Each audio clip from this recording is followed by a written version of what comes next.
फिर असी शब्द के अगे विचार देखांगे।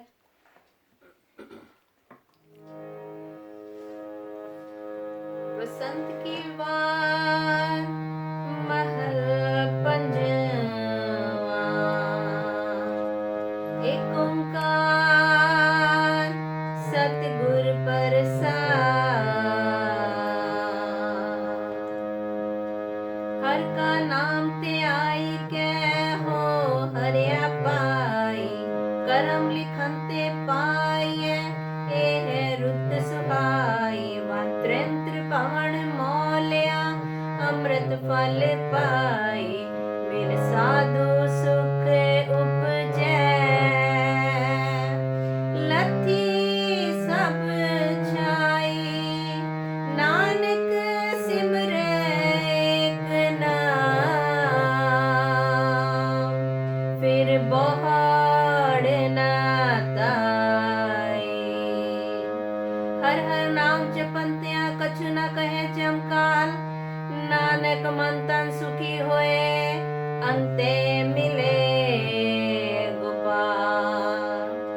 पंजे बद्धे महाबली कर सच्चा टोआ, अपने चरण च पाई अन्य विच दे खड़ोआ।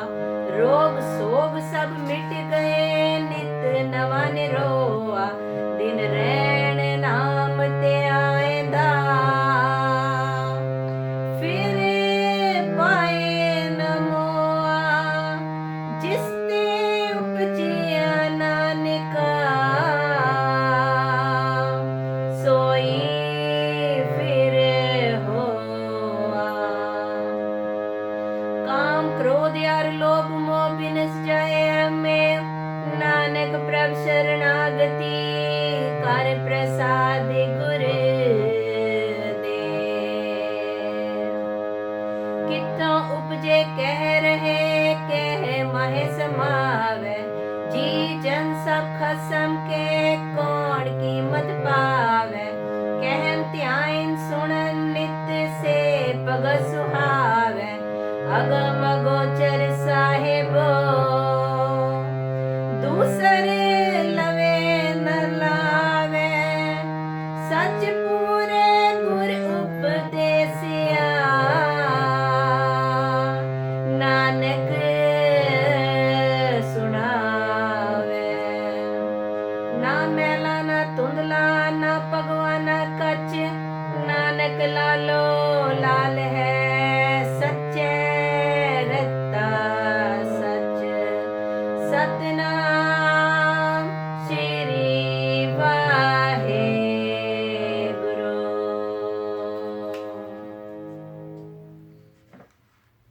संगत जी, आज असी शब्द करांगे बसंत बाणी रविदास जी की।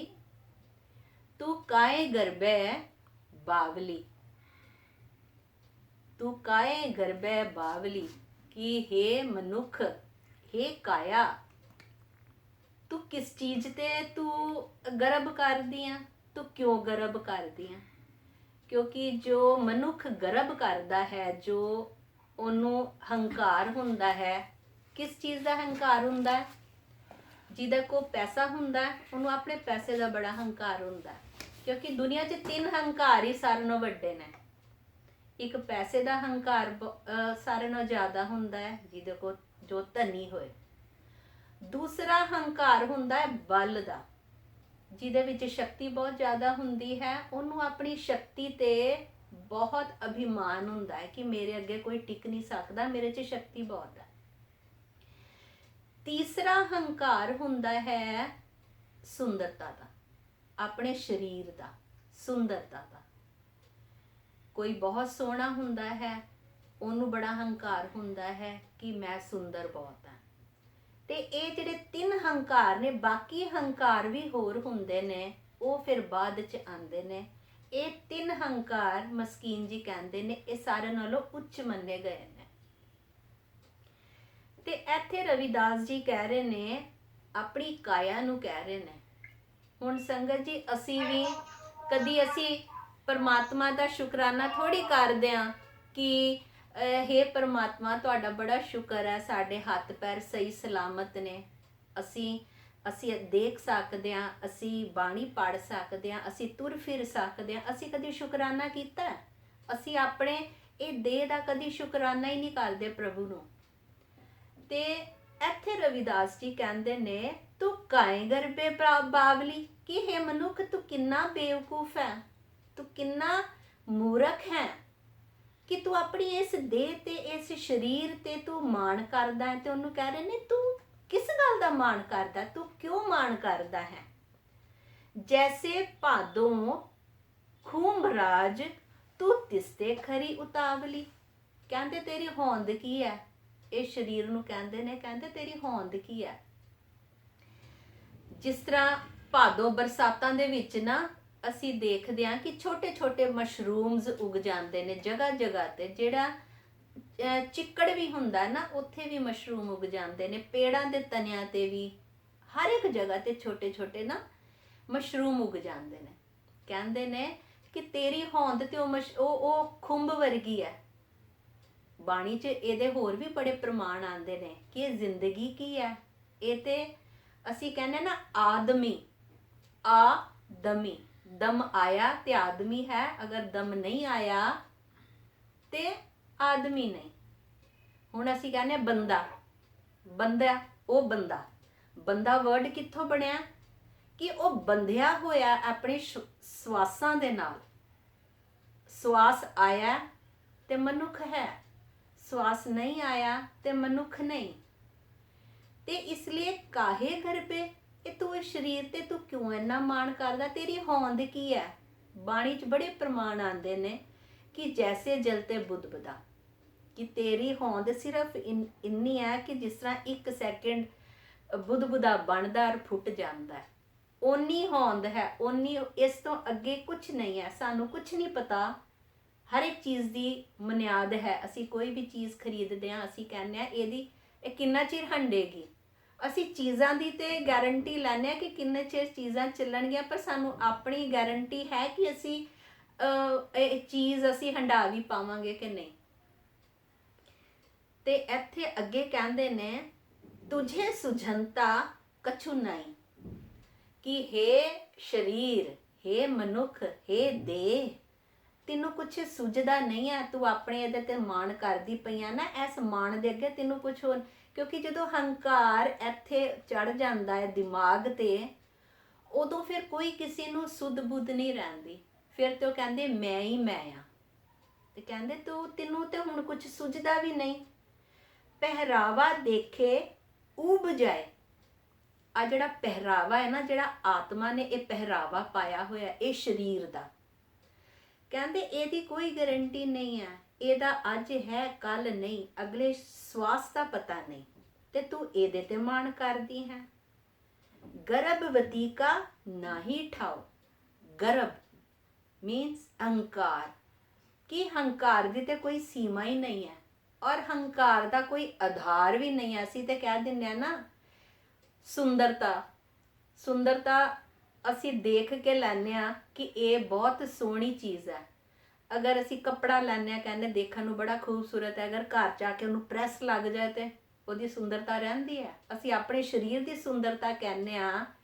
ਤੇ ਕੋਈ ਬਾਬਾ ਜੀ ਨਾ ਕਰਨ, ਕੋਈ ਬਿਮਾਰੀ ਲੱਗ ਜਾਏ, ਕੋਈ ਹੱਥ ਪੈਰ, ਕਈਆਂ ਨੂੰ ਸਟ੍ਰੋਕ ਆ ਜਾਂਦਾ, ਕਈਆਂ ਨੂੰ ਕੋਈ ਬਿਮਾਰੀ ਆ ਜਾਂਦੀ, ਉਹ ਕਿਆ ਸੁੰਦਰਤਾ, ਉਹ ਕਿਆ ਰੂਪ ਰਹਿੰਦਾ ਹੈ? ਉਹ ਨਹੀਂ ਰਹਿੰਦਾ, ਕੁਝ ਵੀ ਨਹੀਂ ਰਹਿੰਦਾ। ਗਰਭਵਤੀ ਕਾ ਨਾ ਹੀ ਠਾਓ, ਕਿ ਹੰਕਾਰ ਦਾ ਕੋਈ ਆਧਾਰ ਨਹੀਂ ਹੈ। ਹੰਕਾਰ ਤੂੰ ਜਿਸ ਚੀਜ਼ ਤੇ ਕਰ ਰਿਹਾ ਨਾ ਪ੍ਰਾਣੀ, ਜਿਸ ਤੂੰ ਦੇਹ ਤੇ ਹੰਕਾਰ ਕਰ ਰਿਹਾ ਨਾ, ਉਹ ਹੰਕਾਰ ਰਹਿਣਾ ਨਹੀਂ ਰਹਿੰਦਾ। ਇਹ ਸਭ ਝੂਠ ਦੀ ਬੁਨਿਆਦ ਹੈ। ਇਹ ਜੋ ਸੰਸਾਰ ਹੈ ਇਹ ਵੀ ਸਭ ਝੂਠ ਹੈ। ਇਹ ਜੋ ਸਰੀਰ ਹੈ, ਕਾਇਆ ਹੈ, ਇਹ ਵੀ ਸਭ ਝੂਠ ਹੈ। ਤੇ ਇਸ ਲਈ ਹੰਕਾਰ, ਹੰਕਾਰ ਦਾ ਕੋਈ ਆਧਾਰ ਨਹੀਂ ਹੈ।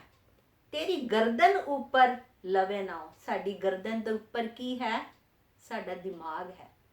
ਕਿ ਇਹਦੇ ਉੱਤੇ ਚੜ ਕੇ ਇਹਦੇ ਤੋਂ ਤੂੰ ਸੋਚ। ਅਸੀਂ ਬਾਣੀ ਚ ਆਉਂਦਾ ਹੈ ਕਿ ਜਿਹੜਾ ਸਾਡਾ ਸਰੀਰ ਹੈ 5 ਤੱਤਾਂ ਦੇ ਨਾਲ ਬਣਿਆ। ਤੇ ਸੰਗਤ ਜੀ, ਪਾਣੀ ਸਾਡੇ ਸਰੀਰ 'ਚ ਹੈ, ਮਿੱਟੀ ਹੈ, ਸਾਰਾ ਕੁਝ ਹੈ। ਹੁਣ ਅਸੀਂ ਕਹਿੰਦੇ ਨਾ ਆਕਾਸ਼, ਆਕਾਸ਼ ਸਾਡਾ ਦਿਮਾਗ ਹੈ, ਕਿਉਂਕਿ ਸਾਇੰਟੀਫਿਕਲੀ ਪ੍ਰੂਵਨ ਹੈ ਕਿ ਆਪਣੇ ਲਾਈਫ ਟਾਈਮ ਦੇ ਵਿੱਚ ਇੱਕ ਮਨੁੱਖ ਸ਼ਾਇਦ ਆਪਣਾ 10% ਵੀ ਦਿਮਾਗ ਯੂਜ਼ ਨਹੀਂ ਕਰਦਾ। ਤੇ ਜਿੰਨਾ ਵਿਸ਼ਾਲ ਸਾਨੂੰ ਇਹ ਆਕਾਸ਼ ਦਿਖਾਈ ਦਿੰਦਾ ਹੈ, ਓਨਾ ਹੀ ਵਿਸ਼ਾਲ ਸਾਡਾ ਦਿਮਾਗ ਹੈ। ਦਿਮਾਗ ਨੂੰ ਆਕਾਸ਼ ਕਿਹਾ ਹੈ। ਤੇ ਕਹਿੰਦੇ ਨੇ ਆ ਜਿਹੜੀ ਗਰਦਨ ਦੇ ਉੱਪਰ ਤੇਰਾ ਹੈ ਨਾ, ਤੇਰੀ ਗਰਦਨ ਉੱਪਰ ਲਵੇ ਨਾ, ਜੋ ਮਤਲਬ ਤੇਰਾ ਹੰਕਾਰ, ਤੇਰਾ ਜੋ ਦਿਮਾਗ 'ਚ ਹੰਕਾਰ ਬੈਠਿਆ ਹੋਇਆ ਨਾ, ਇਹ ਸਭ ਚੀਜ਼ਾਂ ਦਾ ਇਹ ਜ਼ਿਆਦਾ ਦੇਰ ਨਹੀਂ ਰਹਿਣਾ, ਇਹ ਸਭ ਝੂਠ ਹੈ। ਜੈਸੇ ਕੁਰੰਕ ਨਹੀਂ ਪਾਇਓ ਭੇਦ। ਹੁਣ ਮਨੁੱਖ ਕਿਸ ਤਰ੍ਹਾਂ ਹੈ? ਸਾਰਾ ਕੁਝ ਬਾਬਾ ਜੀ ਨੇ ਸਾਡੇ ਅੰਦਰ, ਮਨੁੱਖ ਦੇ ਅੰਦਰ, ਸਰੀਰ ਦੇ ਵਿੱਚ ਪਾ ਕੇ ਹੀ ਭੇਜਿਆ ਹੈ। ਜਿਸ ਤਰ੍ਹਾਂ ਜਿਹੜੇ ਸਾਇੰਟਿਸਟ ਹੁੰਦੇ ਨੇ, ਉਹ ਹਰ ਇੱਕ ਚੀਜ਼ ਇਸ ਧਰਤੀ ਤੇ ਮੌਜੂਦ ਹੈ, ਪਰ ਉਹਨੂੰ ਖੋਜਦੇ ਨੇ। ਖੋਜ ਕੇ ਫਿਰ ਉਹ ਥਿਊਰੀ ਬਣਾਉਂਦੇ ਨੇ, ਲਿਖਦੇ ਨੇ ਕਿ ਇਹ ਚੀਜ਼ ਖੋਜੀ ਹੈ, ਇਹਦੇ 'ਚ ਇਹ ਚੀਜ਼ਾਂ ਹੈ, ਇਹ ਪ੍ਰੋਪਰਟੀਜ਼ ਹੈ। ਤੇ ਉਸੇ ਤਰ੍ਹਾਂ ਪਰਮਾਤਮਾ ਨੇ ਸਾਡੇ ਅੰਦਰ, ਮਨੁੱਖ ਦੇ ਅੰਦਰ ਆਪਣੇ ਸਾਰੇ ਗੁਣ ਉਹਨੇ ਦੇ ਕੇ ਹੀ ਭੇਜੇ ਨੇ, ਪਰ ਸਾਨੂੰ ਪਰਮਾਤਮਾ ਦੇ ਗੁਣ ਆਪਣੇ ਅੰਦਰ ਖੋਜਣੇ ਪੈਂਦੇ ਨੇ। ਜਿਸ ਤਰ੍ਹਾਂ ਇੱਕ ਬੜੀ ਪ੍ਰਚਲਿਤ ਅਸੀਂ ਦੇਖਦੇ ਹਾਂ ਅੱਜ ਕੱਲ੍ਹ WhatsApp ਤੇ ਕਹਾਣੀਆਂ ਆਉਂਦੀਆਂ ਨੇ ਕਿ ਉਹ ਕਹਿੰਦੇ ਨੇ ਕਿ ਪਰਮਾਤਮਾ ਕਿੱਥੇ ਹੈ, ਤੇ ਉਹ ਰਾਜੇ ਨੂੰ ਕਹਿੰਦੇ ਨੇ ਪਰਮਾਤਮਾ ਕਿੱਥੇ ਹੈ, ਤੇ ਉਹ ਕਹਿੰਦਾ, ਉਹ ਇੱਕ ਬੱਚੀ ਉਹਦਾ ਆਨਸਰ ਦਿੰਦੀ ਹੈ, ਕਹਿੰਦੀ ਹੈ ਦੁੱਧ ਦੇ ਵਿੱਚ ਕੀ ਹੈ? ਘਿਓ। ਅਗਰ ਅਸੀਂ ਦੁੱਧ ਤੋਂ ਲੱਭਣਾ ਹੈ, ਅਗਰ ਪ੍ਰਾਪਤ ਕਰਨਾ ਹੈ, ਤੇ ਸਾਨੂੰ ਉਹਦੇ ਤੇ ਮਿਹਨਤ ਕਰਨੀ ਪਏਗੀ। ਐਸੇ ਤਰ੍ਹਾਂ ਪਰਮਾਤਮਾ ਸਾਡੇ ਅੰਦਰ ਹੈ ਤੇ ਸਾਨੂੰ ਉਹਨੂੰ ਖੋਜਣਾ ਪਏਗਾ, ਆਪਣੇ ਆਪ ਉੱਤੇ ਸਾਨੂੰ ਮਿਹਨਤ ਕਰਨੀ ਪਏਗੀ। ਜੈਸੇ ਕੁਰੰਕ ਨਹੀਂ ਪਾਇਓ ਭੇਦ। ਜਿਸ ਤਰ੍ਹਾਂ ਹਿਰਨ ਨੂੰ ਨਹੀਂ ਪਤਾ ਕਿ ਸੁਗੰਧੀ ਉਹਦੇ ਪੇਟ 'ਚੋਂ ਆ ਰਹੀ ਹੈ, ਸੁਗੰਧੀ ਉਹਦੇ ਅੰਦਰ ਹੀ ਹੈ, ਔਰ ਉਹ ਸੁਗੰਧੀ ਨੂੰ ਲੱਭਦਾ ਹੈ ਪੂਰੇ ਜੰਗਲ ਦੇ ਵਿੱਚ। ਤਨ ਸੁਗੰਧ ਢੂੰਡੈ ਪਰਦੇਸ। ਉਹ ਜਗ੍ਹਾ ਜਗ੍ਹਾ ਤੇ ਦੌੜ ਦੌੜ ਕੇ ਲੱਭਦਾ ਹੈ ਕਿ ਇਹ ਸੁਗੰਧੀ ਕਿੱਥੋਂ ਆ ਰਹੀ ਹੈ, ਪਰ ਉਹਨੂੰ ਨਹੀਂ ਪਤਾ ਹੁੰਦਾ ਕਿ ਉਹਦੇ ਅੰਦਰ ਹੈ। ਤੇ ਐਸੇ ਤਰ੍ਹਾਂ ਪਰਮਾਤਮਾ ਸਾਡੇ ਅੰਦਰ ਹੈ, ਪਰ ਮਨੁੱਖ ਆਪਣੇ ਅੰਦਰ ਕਦੀ ਨਹੀਂ ਖੋਜਦਾ। ਉਹ ਜਗ੍ਹਾ ਜਗ੍ਹਾ ਤੇ ਜਾ ਕੇ ਟਕਰਾ ਮਾਰਦਾ ਹੈ ਕਿ ਮੈਨੂੰ ਇੱਥੋਂ ਪ੍ਰਾਪਤੀ ਮਿਲ ਜਾਏਗੀ, ਇੱਥੋਂ ਪ੍ਰਾਪਤੀ ਮਿਲ ਜਾਏਗੀ। ਪਰ ਜਿਨ੍ਹਾਂ ਨੇ ਵੀ, ਅਸੀਂ ਭਗਤਾਂ ਦੇ ਜੀਵਨ ਦੇ ਜਦੋਂ ਦਰਸ਼ਨ ਕਰਦੇ ਹਾਂ, ਅਸੀਂ ਦੇਖਦੇ ਹਾਂ ਕਿ ਭਗਤਾਂ ਨੇ ਆਪਣੇ ਸਥਾਨ ਤੇ ਬੈਠ ਕੇ ਹੀ, ਆਪਣੇ ਘਰ ਬੈਠ ਕੇ ਹੀ ਪ੍ਰਭੂ ਨੂੰ ਪ੍ਰਾਪਤ ਕਰ ਲਿਆ ਹੈ, ਆਪਣੇ ਅੰਦਰ ਖੋਜ ਕੇ ਹੀ ਪ੍ਰਭੂ ਨੂੰ ਪ੍ਰਾਪਤ ਕਰ ਲਿਆ ਹੈ। ਜੈਸੇ ਕੁਰੰਕ ਨਹੀਂ ਪਾਇਓ ਭੇਦ, ਤਨ ਸੁਗੰਧ ਢੂੰਡੈ ਪਰਦੇਸ। ਜਿਸ ਤਰ੍ਹਾਂ ਹਿਰਨ ਇੱਧਰ ਉੱਧਰ ਦੌੜਦਾ ਹੈ ਨਾ, ਤੇ ਉਹਨੂੰ ਫਿਰ ਪਤਾ ਨਹੀਂ ਹੁੰਦਾ ਕਿ ਸੁਗੰਧੀ ਉਹਦੇ ਅੰਦਰ ਹੈ। ਉਸੇ ਤਰ੍ਹਾਂ ਮਨੁੱਖ ਦੀ ਪ੍ਰਵਿਰਤੀ ਹੈ। ਅਪ ਤਨ ਕਾ ਜੋ ਕਰੇ ਵਿਚਾਰ। ਜੋ ਵਿਚਾਰ ਕਰ ਲੈਂਦਾ ਹੈ ਨਾ ਕਿ ਪਰਮਾਤਮਾ ਸਾਡੇ ਅੰਦਰ ਹੀ ਹੈ, ਅਸੀਂ ਕਿਸੇ ਚੀਜ਼ ਦਾ ਮਾਣ ਨਹੀਂ ਕਰਨਾ, ਇਸ ਦੇਹੀ ਦਾ ਮਾਣ ਨਹੀਂ ਕਰਨਾ। ਜੋ ਆਪਣੇ ਤਨ ਨੂੰ ਵਿਚਾਰਦਾ ਹੈ ਕਿ ਇਹ ਤਨ ਵੀ ਕੱਲ ਨੂੰ ਨਹੀਂ ਰਹਿਣਾ। ਜੋ ਵਿਚਾਰ ਲੈਂਦਾ ਹੈ ਕਿ ਇਹ ਤਨ ਵੀ ਨਸ਼ਟਵਾਨ ਹੈ, ਤੇ ਸਾਡਾ ਪ੍ਰਭੂ ਨਾਲ ਇਹ ਤਨ ਤੇ ਨਹੀਂ ਮਿਲੇਗਾ ਨਾ। ਅਸੀਂ ਆਪਣੇ ਤਨ ਦੇ ਨਾਲ ਤੇ ਪਰਮਾਤਮਾ ਦੇ ਘਰ ਨਹੀਂ ਜਾਵਾਂਗੇ ਨਾ। ਅਸੀਂ ਤੇ ਕੌਣ ਜਾਏਗਾ ਪਰਮਾਤਮਾ ਦੇ ਘਰ?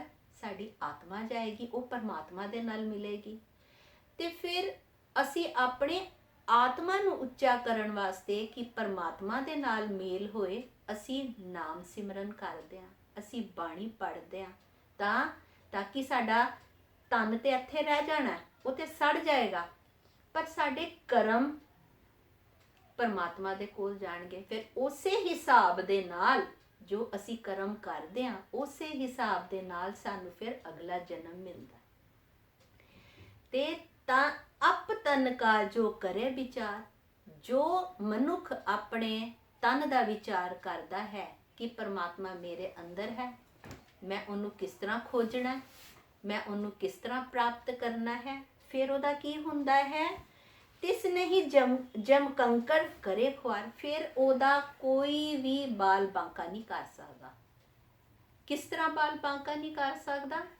ਦੇਖੋ, ਜੋ ਪਰਮਾਤਮਾ ਦਾ ਨਾਮ ਸਿਮਰਨ ਕਰੇਗਾ, ਉਹਨੂੰ ਪਤਾ ਚੱਲੇਗਾ, ਪਹਿਲੀ ਗੱਲ ਤੇ ਉਹਦੇ ਅੰਦਰ कोई काम क्रोध लोभ मोह हंकार ये चीज़ां हौली हौली हौली हौली वो निकलदा जाणगियां ते परमात्मा दा नाम ਉਹਦੇ ਅੰਦਰ ਵਸਦਾ ਜਾਏਗਾ। ਜਦੋਂ परमात्मा ਦਾ ਨਾਮ किसी मनुख ਦੇ ਅੰਦਰ ਵਸ ਜਾਂਦਾ ਹੈ ਫਿਰ ਉਹਨੂੰ ਤੇਰ ਮੇਰ ਨਹੀਂ ਰਹਿੰਦੀ, ਉਹਨੂੰ ਤੇ ਫਿਰ ਸਭ ਗੋਬਿੰਦ ਹੈ, ਸਭ ਗੋਬਿੰਦ ਹੈ, ਗੋਬਿੰਦ ਬਿਨ ਨਹੀਂ ਕੋਈ। ਉਹਨੂੰ ਫਿਰ ਸਾਰਿਆਂ 'ਚ ਪਰਮਾਤਮਾ ਦਿਖਦਾ ਹੈ, ਸਾਰਿਆਂ ਨੂੰ ਉਹ ਇੱਕ ਸਮਦ੍ਰਿਸ਼ਟੀ ਦੇ ਨਾਲ ਦੇਖਦਾ ਹੈ ਜਿਹਦੇ ਅੰਦਰ ਪਰਮਾਤਮਾ ਵਸ ਜਾਂਦਾ ਹੈ।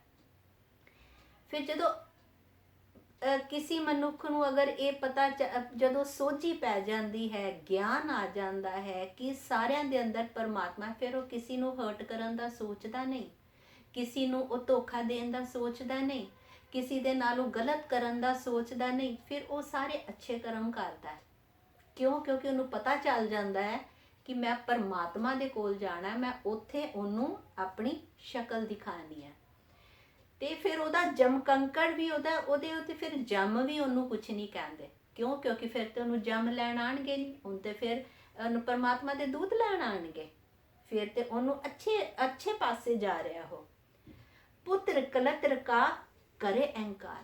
ਜੋ ਮਨੁੱਖ ਆਪਣੇ ਪਰਿਵਾਰ ਦੇ ਉੱਤੇ ਹੰਕਾਰ ਕਰਦਾ ਨਾ ਕਿ ਮੇਰਾ ਬੇਟਾ ਤੇ ਇਹ ਹੈ ਤੇ ਮੈਂ ਗਲਤ ਕੰਮ ਕਰ ਲਾਂ ਤੇ ਮੇਰਾ ਬੇਟਾ ਇਹ ਕਰ ਲੇਗਾ, ਮੈਂ ਕਿਸੇ ਦੀ ਧੋਖਾਧੜੀ ਕਰ ਲਾਂ ਤੇ ਮੈਨੂੰ ਮੇਰਾ ਡੈਡੀ ਬਚਾ ਲੇਗਾ, ਮੈਂ ਇਹਦੇ ਨਾਲ ਕੁਝ ਗਲਤ ਕਰ ਲਾਂ ਤੇ ਮੇਰਾ ਚਾਚਾ ਉੱਥੇ ਅਫਸਰ ਲੱਗਾ ਮੈਨੂੰ ਉਹ ਬਚਾ ਲੇਗਾ। ਜੋ ਇਸ ਤਰ੍ਹਾਂ ਸੋਚਦਾ ਹੈ ਉਹਨੂੰ ਫਿਰ ਕੀ ਹੁੰਦਾ ਹੈ? ਠਾਕੁਰ ਲੇਖਾ ਮੰਗਨਹਾਰ। ਔਰ ਜਦੋਂ ਫਿਰ ਉਹ ਆਪਣੇ ਪੁੱਤਰਾਂ ਦੇ ਆਪਣੇ ਰਿਸ਼ਤੇਦਾਰਾਂ ਦੇ ਭਰੋਸੇ ਉਹ ਕੋਈ ਗਲਤ ਕੰਮ ਜਦੋਂ ਕਰ ਲੈਂਦਾ ਹੈ ਤੇ ਫਿਰ ਕੀ ਹੁੰਦਾ? ਲੇਖਾ ਤੇ ਪ੍ਰਭੂ ਦੇ ਘਰ ਦੇਣਾ ਪੈਂਦਾ। ਤੇ ਫਿਰ ਕੀ ਹੁੰਦਾ? ਠਾਕੁਰ ਲੇਖਾ ਮੰਗਨਹਾਰ। ਜਦੋਂ ਵਾਹਿਗੁਰੂ ਦੇ ਘਰ ਜਾਏਗਾ ਤੇ ਉੱਥੇ ਉਹਦੇ ਕਰਮਾਂ ਦੇ ਲੇਖੇ ਫੇੜੇ ਜਾਣਗੇ ਤੇ ਫਿਰ ਕੀ ਹੋਏਗਾ? ਫੇੜੇ ਕਾ ਦੁੱਖ ਸਹਿ ਜਿਓ। ਫਿਰ ਉਹਨੂੰ ਆਪਣੇ ਕਰਮਾਂ ਦਾ ਤੇ ਦੇਣਾ ਪਏਗਾ। ਕਰਮਾਂ ਦਾ ਜਦੋਂ ਉਹਨੂੰ ਹਿਸਾਬ ਕਿਤਾਬ ਦੇਣਾ ਪਏਗਾ ਤੇ ਫਿਰ ਜਦੋਂ ਉਹਨੇ ਗਲਤ ਕੰਮ ਕੀਤੇ ਤੇ ਉਹਨੂੰ ਚੰਗਾ ਤੇ ਮਿਲ ਨਹੀਂ ਸਕਦਾ ਸੰਗਤ ਜੀ, ਉਹਨੂੰ ਤੇ ਫਿਰ ਉਸੇ ਹਿਸਾਬ ਦੇ ਨਾਲ ਦੇਣਾ ਪਏਗਾ ਨਾ। ਫਿਰ ਉਹਨੂੰ ਦੁੱਖ ਵੀ ਆਏਗਾ, ਜਦ ਗਲਤ ਕੰਮ ਉਹ ਕਰੇਗਾ ਤੇ ਫਿਰ ਉਹਨੂੰ ਗਲਤ ਭੋਗਣਾ ਵੀ ਪਏਗਾ। ਫੇੜੇ ਕਾ ਦੁੱਖ ਸਹਿ ਜਿਓ। ਫਿਰ ਉਹਨੂੰ ਦੁੱਖ ਸਹਿਣਾ ਪੈਂਦਾ, ਫਿਰ ਉਹਨੂੰ ਆਪਣੇ ਕਰਮਾਂ ਦਾ ਜੋ ਉਹਨੇ ਗਲਤ ਕੀਤਾ ਹੁੰਦਾ ਉਹਦਾ ਦੁੱਖ ਉਹਨੂੰ ਸਹਿਣਾ ਪੈਂਦਾ। ਪਾਛੇ ਕਿਸੇ ਪੁਕਾਰੇ ਪੀਉ ਪੀਉ। ਔਰ ਜਦੋਂ ਜਿਨ੍ਹਾਂ ਦੇ ਭਰੋਸੇ ਉਹ ਇਹ ਗਲਤ ਕੰਮ ਕਰ ਲੈਂਦਾ ਫਿਰ ਕਿਆ ਉਹਨੂੰ ਉੱਥੇ ਬਚਾਉਣ ਆਉਂਦੇ ਨੇ?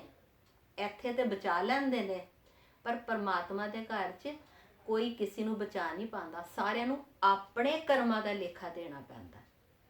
ਫਿਰ ਇਹ ਨਹੀਂ ਹੁੰਦਾ ਕਿ ਮੇਰੇ ਬਦਲੇ ਮੇਰੇ ਡੈਡੀ ਨੇ ਨਾਮ ਜਪਿਆ ਤੇ ਉਹਨਾਂ ਦਾ ਮੈਨੂੰ ਪੁੰਨ ਮਿਲ ਜਾਏ, ਮੇਰੇ ਬਦਲੇ ਮੇਰੇ ਬੱਚੇ ਨੇ ਕੀਤਾ ਜਾਂ ਮੇਰੇ ਬਦਲੇ ਮੇਰੀ ਕਿਸੇ ਮਾਸੀ ਚਾਚੀ ਤਾਈ ਨੇ ਨਾਮ ਸਿਮਰਨ ਕੀਤਾ ਤੇ ਉਹਦਾ ਫਲ ਮੈਨੂੰ ਮਿਲ ਜਾਏ। ਨਹੀਂ, ਉੱਥੇ ਆਪਣਾ ਬੀਜਿਆ ਹੀ ਆਪ ਹੀ ਕੱਟਣਾ ਪੈਂਦਾ ਹੈ। ਸਾਧੂ ਕੀ ਜੋ ਲੈ ਓਟ।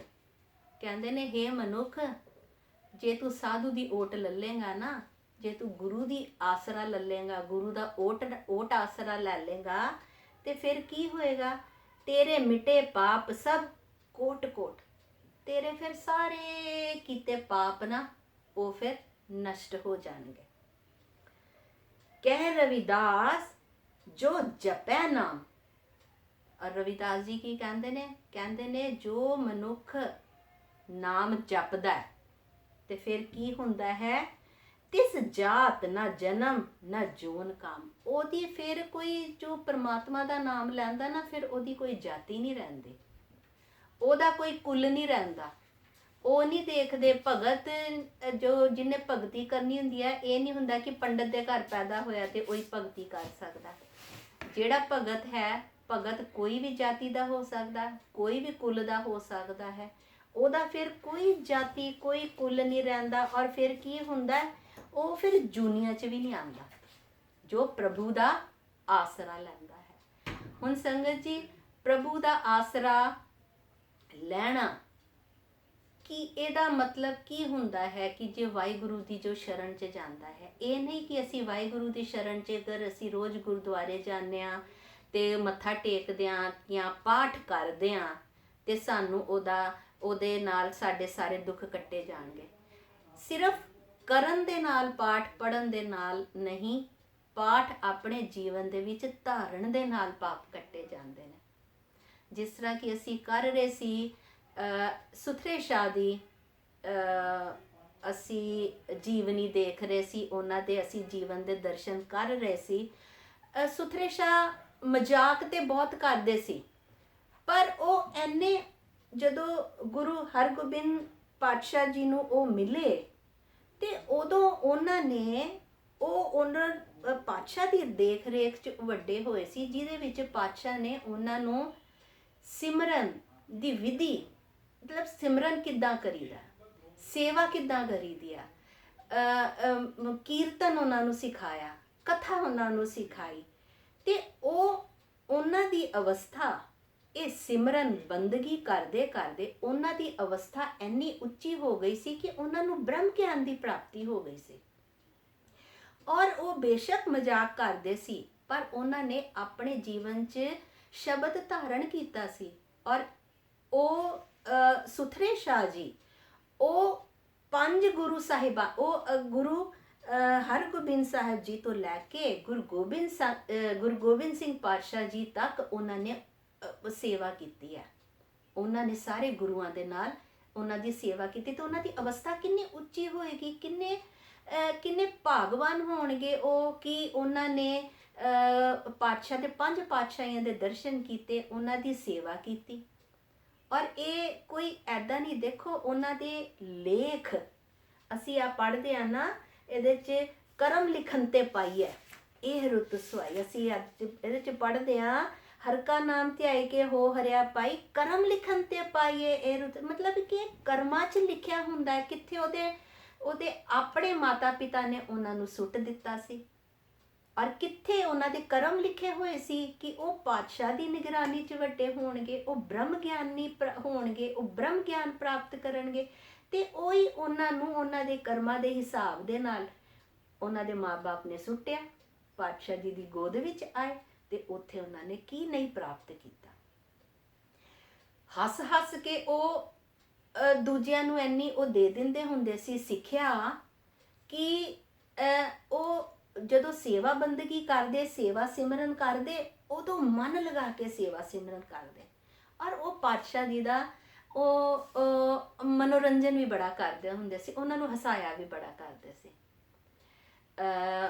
ਗੁਰੂ ਹਰਗੋਬਿੰਦ ਸਾਹਿਬ ਜੀ ਤੋਂ ਬਾਅਦ 'ਚ ਜਦੋਂ ਗੁਰੂ ਹਰਰਾਏ ਸਾਹਿਬ ਜੀ ਦੇ ਕੋਲ ਉਹ ਗਏ, ਉਹਨਾਂ ਨੂੰ ਕਹਿੰਦੇ ਕਿ ਪਾਤਸ਼ਾਹ ਮੈਂ ਤੇ ਹੈ ਫਕੀਰ ਆਦਮੀ, ਮੈਨੂੰ ਤੇ ਕੋਈ ਤੁਸੀਂ ਖਰਚਾ ਪਾਣੀ ਤੇ ਕੁਛ ਦਿੰਦੇ ਨਹੀਂ, ਖਰਚਾ ਪਾਣੀ ਕੋਈ। ਔਰ ਉਹਨਾਂ ਦੇ ਆਪਣੇ ਨਾਲ ਵੀ 4-5 ਉਹਨਾਂ ਦੇ ਚੇਲੇ ਉਹਨਾਂ ਦੇ ਨਾਲ ਹਮੇਸ਼ਾ ਰਹਿੰਦੇ ਹੁੰਦੇ ਸੀ, ਸੁਥਰੇ ਸ਼ਾਹ ਜੀ ਦੇ ਨਾਲ। ਕਹਿੰਦੇ ਪਾਤਸ਼ਾਹ ਤੁਸੀਂ ਕੋਈ ਖਰਚਾ ਪਾਣੀ ਤੇ ਮੈਨੂੰ ਦਿੰਦੇ ਨਹੀਂ ਹੋ, ਤੇ ਮੇਰਾ ਲੰਗਰ ਪ੍ਰਸ਼ਾਦਾ ਕਿੱਦਾਂ ਚੱਲੇਗਾ, ਮੇਰਾ ਜੀਵਨ ਗੁਜ਼ਾਰਾ ਕਿੱਦਾਂ ਚੱਲੇਗਾ। ਤੇ ਪਾਤਸ਼ਾਹ ਤੇ ਜਾਣੀ ਜਾਣ ਸੀ ਨਾ, ਉਹ ਤੇ ਮਨ ਦੀਆਂ ਸਾਰੀਆਂ ਗੱਲਾਂ ਜਾਣ ਜਾਂਦੇ ਸੀ। ਤੇ ਉਹਨਾਂ ਨੇ ਆਪਣੇ ਖਜ਼ਾਨਚੀ ਨੂੰ ਕਿਹਾ, ਖਜ਼ਾਨਚੀ ਜੀ ਤੁਸੀਂ ਇਹਨਾਂ ਨੂੰ ਰੋਜ਼ ਦੇ 5 ਰੁਪਏ ਦੇ ਦਿਆ ਕਰੋ, ਜਿਹਦੇ ਨਾਲ ਉਹ ਆਪ ਵੀ ਲੰਗਰ ਪ੍ਰਸ਼ਾਦਾ ਛਕਣ ਤੇ ਆਪਣੇ ਚੇਲਿਆਂ ਨੂੰ ਵੀ ਛਕਾ ਦਿਆ ਕਰਨ। ਤੇ ਉਦੋਂ ਭਾਈ ਬਹਿਲੋ ਜੀ ਸੀ ਉਹਨਾਂ ਦੇ ਖਜ਼ਾਨਚੀ, ਕਹਿੰਦੇ ਸਤਬਚਨ ਮਹਾਰਾਜ, ਤੇ ਉਹਨਾਂ ਨੂੰ ਰੋਜ਼ ਦੇ 5 ਰੁਪਏ ਉਹਨਾਂ ਨੇ ਬੰਦੇ। ਉਸ ਜ਼ਮਾਨੇ ਦੀ ਸੰਗਤ ਜੀ 5 ਰੁਪਏ, ਤੇ ਉਹਨਾਂ ਨੂੰ 5 ਰੁਪਏ ਜੀ ਉਹ ਪਹੁੰਚ ਗਏ ਖਜ਼ਾਨਚੀ ਜੀ ਦੇ ਕੋਲ, ਕਹਿੰਦੇ ਲਿਆਓ ਜੀ ਸਾਡਾ ਹਿੱਸਾ। 5 ਰੁਪਏ ਉਹਨਾਂ ਨੂੰ ਮਿਲੇ ਤੇ ਉਹ ਜਾ ਕੇ ਉਹਨਾਂ ਨੇ ਲੰਗਰ ਪ੍ਰਸ਼ਾਦਾ ਆਪਣੇ ਸਾਥੀਆਂ ਨੂੰ ਕਰਾ ਦਿੱਤਾ। ਤੇ ਐਦਾਂ ਕੁਛ ਦਿਨ ਨਿਕਲਦੇ ਗਏ, ਰੋਜ਼ ਜਾਂਦੇ 5 ਰੁਪਏ ਲੈਂਦੇ, ਆਪਣੇ ਉੱਥੇ ਲੰਗਰ ਲਗਾ ਦਿੰਦੇ, ਸਾਰਿਆਂ ਨੂੰ ਖਵਾ ਦਿੰਦੇ। 5-7 ਦਿਨ ਤੇ ਨਿਕਲੇ, ਫਿਰ ਪਹੁੰਚ ਗਏ ਖਜ਼ਾਨਚੀ ਦੇ ਕੋਲ। ਕਹਿੰਦੇ ਭਾਈ ਐਦਾਂ ਹੈ ਕਿ ਦੇਖੋ ਰੋਜ਼ ਰੋਜ਼ ਮੈਂ ਤੇ ਆਂਦਾ, ਮੈਂ ਥੱਕ ਜਾਂਦਾ ਆਂਦਾ, ਔਰ ਤੁਸੀਂ ਵੀ ਤੰਗ ਆ ਜਾਂਦੇ ਹੋ, ਤੁਸੀਂ ਮੈਨੂੰ ਰੋਜ਼-ਰੋਜ਼ ਪੈਸੇ ਦਿੰਦੇ ਹੋ। ਤੁਸੀਂ ਵੀ ਤੰਗ ਆ ਜਾਂਦੇ ਹੋ ਤੇ ਮੈਂ ਵੀ ਤੰਗ ਆ ਜਾਂਦਾ, ਰੋਜ਼ ਆਵਾਂ ਤੁਹਾਡੇ ਕੋਲ, ਰੋਜ਼ ਪੈਸੇ ਲਾ। ਤੁਸੀਂ ਐਦਾਂ ਕਰੋ, ਮੈਨੂੰ ਨਾ ਸਾਲ ਦੇ ਪੂਰੇ ਇੱਕੋ ਵਾਰੀ ਪੈਸੇ ਦੇ ਦਿਓ। ਤੇ ਖਜ਼ਾਨਚੀ ਜੀ ਕਹਿੰਦੇ ਚਲੋ ਠੀਕ ਹੈ, ਸਾਲ ਦੇ ਇੱਕੋ ਵਾਰੀ ਪੈਸੇ ਦੇ ਦਿੰਨੇ ਆ। 365 ਦਾ ਦਿਨ ਦਾ ਉਹਨਾਂ ਨੇ ਹਿਸਾਬ ਕਿਤਾਬ ਲਗਾ ਕੇ ਤੇ ਉਹਨਾਂ ਨੇ ਜਿਹੜੇ 1500-1600 ਰੁਪਏ ਬਣਦੇ ਨੇ, ਉਸ ਜ਼ਮਾਨੇ 'ਚ ਸੰਗਤ ਜੀ ਹੈ, ਜਦੋਂ ਕਿ ਸੋਨਾ 20 ਰੁਪਏ ਤੋਂ ਵੀ ਘੱਟ ਹੁੰਦਾ ਸੀ ਤੋਲਾ, ਉਸ ਜ਼ਮਾਨੇ 'ਚ ਦੀ ਗੱਲ ਹੈ, ਪਾਤਸ਼ਾਹ ਦੇ ਜ਼ਮਾਨੇ ਦੀ।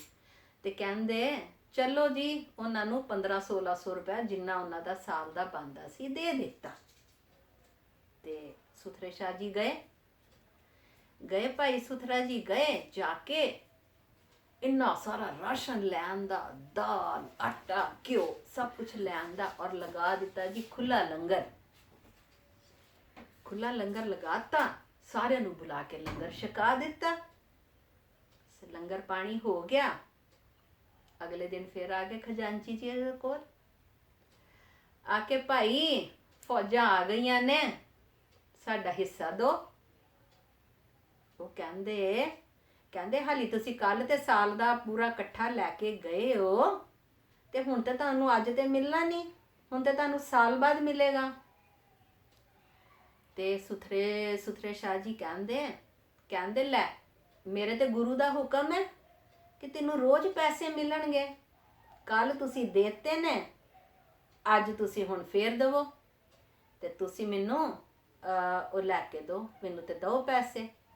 ਉਹ ਕਹਿੰਦੇ ਜੀ ਠੀਕ ਹੈ। ਕਹਿੰਦੇ ਤੈਨੂੰ ਪੈਸੇ ਤਾਂ ਕੋਈ ਮਿਲਣਾ ਨਹੀਂ।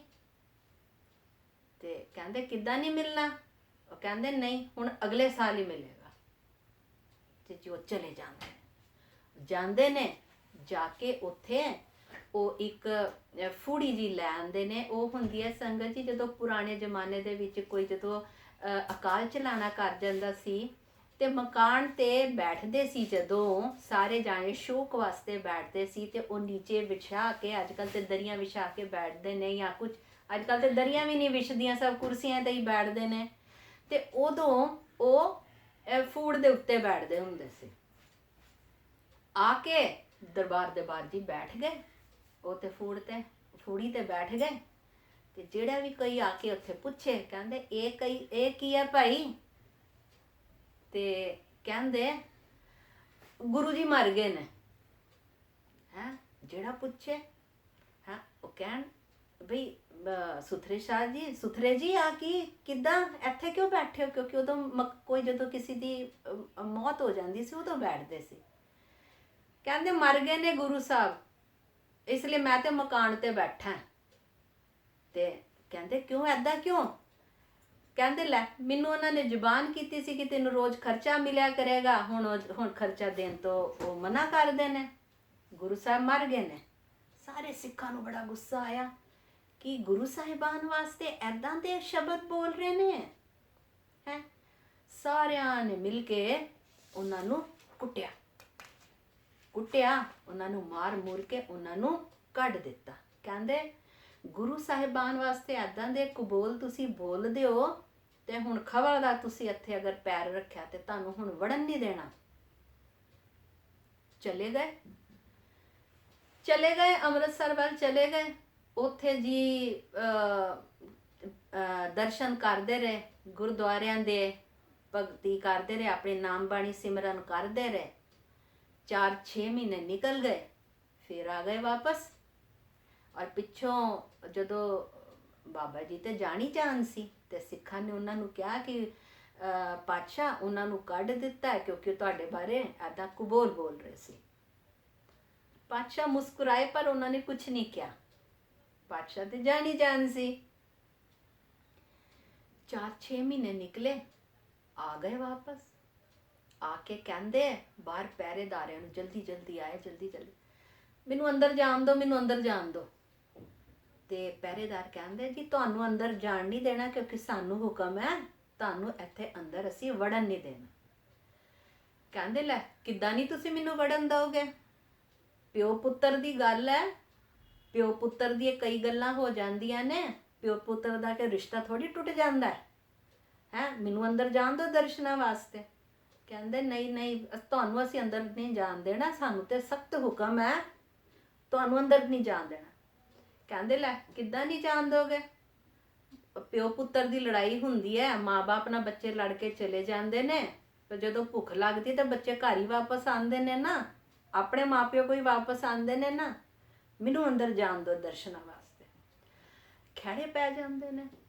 ਤੇ ਫਿਰ ਉਹ ਪਹਿਰੇਦਾਰ ਕੀ ਕਹਿੰਦੇ ਨੇ ਪਿੱਛਾ ਛੁਡਾਉਣ ਵਾਸਤੇ?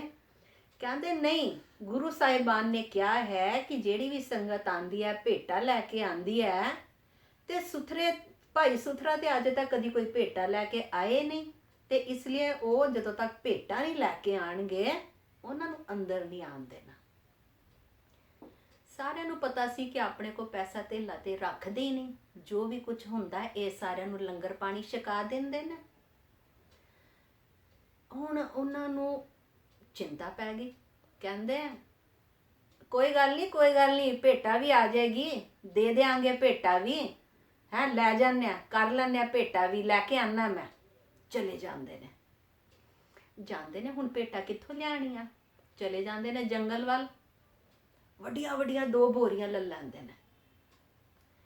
ਇੱਕ ਬੋਰੀ 'ਚ ਭਰ ਲੈਂਦੇ ਨੇ ਮਿੱਟੀ, ਔਰ ਦੂਸਰੀ ਬੋਰੀ ਦੇ ਵਿੱਚ ਭਰ ਲੈਂਦੇ ਨੇ ਠੀਕਰੀਆਂ। ਜਿਹੜੇ ਮਟਕੇ ਵਗੈਰਾ ਮਿੱਟੀ ਦੇ ਭਾਂਡੇ ਟੁੱਟੇ ਹੁੰਦੇ ਨੇ ਉਹਨਾਂ ਦੀਆਂ ਠੀਕਰੀਆਂ ਭਰ ਲੈਂਦੇ ਨੇ। ਉੱਪਰੋਂ ਦੀ ਮੂੰਹ ਚੰਗੀ ਤਰ੍ਹਾਂ ਬੰਦ ਕਰ ਲੈਂਦੇ ਨੇ। ਇੱਕ ਮੋਢੇ ਤੇ ਇੱਕ ਬੋਰੀ, ਇੱਕ ਮੋਢੇ ਤੇ ਇੱਕ ਬੋਰੀ ਆ ਜਾਂਦੇ ਨੇ। ਆਈ ਜਾਂਦੇ ਨੇ, ਦੂਰੋਂ ਹੀ ਸ਼ੋਰ ਪਾਈ ਜਾਂਦੇ ਨੇ, ਮੈਂ ਭੇਟਾ ਲੈ ਆਇਆ, ਪਿੱਛੇ ਹਟ ਜਾਓ, ਮੈਂ ਗੁਰੂ ਸਾਹਿਬਾਨ ਵਾਸਤੇ ਭੇਟਾ ਲੈ ਆਇਆ, ਮੈਨੂੰ ਹੁਣ ਅੰਦਰ ਜਾਣ ਦਿਓ। ਉਹ ਫਿਰ ਰੋਕ ਲੈਂਦੇ ਨੇ, ਕਿਉਂਕਿ ਉਹਨਾਂ ਨੇ ਤੇ ਝੂਠ ਬੋਲਿਆ ਹੁੰਦਾ ਨਾ ਕਿ ਗੁਰੂ ਸਾਹਿਬਾਨ ਕਹਿੰਦੇ ਨੇ। ਉਹ ਕਹਿੰਦੇ ਨਹੀਂ, ਅੰਦਰ ਨਹੀਂ ਜਾਣ ਦੇਣਾ। ਉਹ ਕਹਿੰਦੇ ਲੈ ਪਹਿਲਾਂ ਤੁਸੀਂ ਕਹਿੰਦੇ ਸੀ ਭੇਟਾ ਨਹੀਂ ਲਿਆਂਦੇ, ਹੁਣ ਮੈਂ ਭੇਟਾ ਲੈ ਕੇ ਆਇਆ, ਇਹ ਤੇ ਗੁਰੂ ਸਾਹਿਬਾਨ ਵਾਸਤੇ ਭੇਟਾ ਹੈ, ਮੈਂ ਤੇ ਉਹਨਾਂ ਦੇ ਚਰਨਾਂ 'ਚ ਚੜਾਣੀ ਭੇਟਾ। ਤੇ ਉਹ ਕਹਿੰਦੇ ਤੁਹਾਨੂੰ ਨਹੀਂ ਜਾਣ ਦੇਣਾ। ਤੇ ਕੀ ਕਹਿੰਦੇ ਨੇ? ਕਹਿੰਦੇ ਦੇਖੋ ਅੰਦਰ ਮੈਨੂੰ ਜਾਣ ਦਿਓ, ਗੁਰੂ ਸਾਹਿਬਾਨ ਜੋ ਮੈਨੂੰ ਵੀ ਅੰਦਰੋਂ ਮੈਨੂੰ ਬਖਸ਼ੀਸ਼ ਦੇਣਗੇ ਉਹ ਚੋਂ ਅੱਧੀ ਮੈਂ ਤੁਹਾਨੂੰ ਦੇ ਦਾਂਗਾ। ਤੇ ਪਹਿਰੇਦਾਰਾਂ ਨੂੰ ਵੀ ਲਾਲਚ ਆ ਜਾਂਦਾ। ਕਹਿੰਦੇ ਨੇ ਗੁਰੂ ਸਾਹਿਬਾਨ 150 ਤੇ ਜ਼ਰੂਰ ਇਹਨਾਂ ਨੂੰ ਦੇਣਗੇ, ਕਿਉਂਕਿ ਬੜੇ ਚਿਰ ਬਾਅਦ ਆਏ ਨੇ, ਤੇ ਚਲੋ ਅੱਧਾ ਸਾਨੂੰ ਮਿਲ ਜਾਏਗਾ। ਲਾਲਚ ਆ ਜਾਂਦਾ ਦਿਲ 'ਚ। ਕਹਿੰਦੇ ਅੱਛਾ ਚਲੋ ਜਾਓ। ਬਾਹਰ ਤੇ ਇੱਕ ਬਾਹਰ ਪਹਿਰੇਦਾਰ ਹੁੰਦੇ ਨੇ, ਅੰਦਰ ਜਾਂਦੇ ਨੇ ਤੇ ਅੰਦਰ ਹੋਰ ਪਹਿਰੇਦਾਰ ਹੁੰਦੇ ਨੇ, ਅੱਗੇ ਉਹ ਰੋਕ ਲੈਂਦੇ ਨੇ। ਕਹਿੰਦੇ ਵੀ ਤੁਹਾਨੂੰ ਤਾਂ ਮਨਾ ਕੀਤਾ, ਤੁਹਾਨੂੰ ਤੇ ਜਾਣ ਨਹੀਂ ਦੇਣਾ। ਕਹਿੰਦੇ ਨੇ ਜਾਣ ਦੋ, ਹੁਣ ਤੇ ਮੈਂ ਭੇਟਾ ਲੈ ਕੇ ਆਇਆ ਹਾਂ, ਗੁਰੂ ਜੀ ਦੇ ਚਰਨਾਂ 'ਚ ਚੜਾਣੀ ਭੇਟਾ, ਜਾਣ ਦਿਓ ਮੈਨੂੰ। ਕਹਿੰਦੇ ਨਹੀਂ ਬਈ, ਤੁਹਾਨੂੰ ਨਹੀਂ ਜਾਣ ਦੇਣਾ, ਸਾਨੂੰ ਹੁਕਮ ਹੈ, ਸਖਤ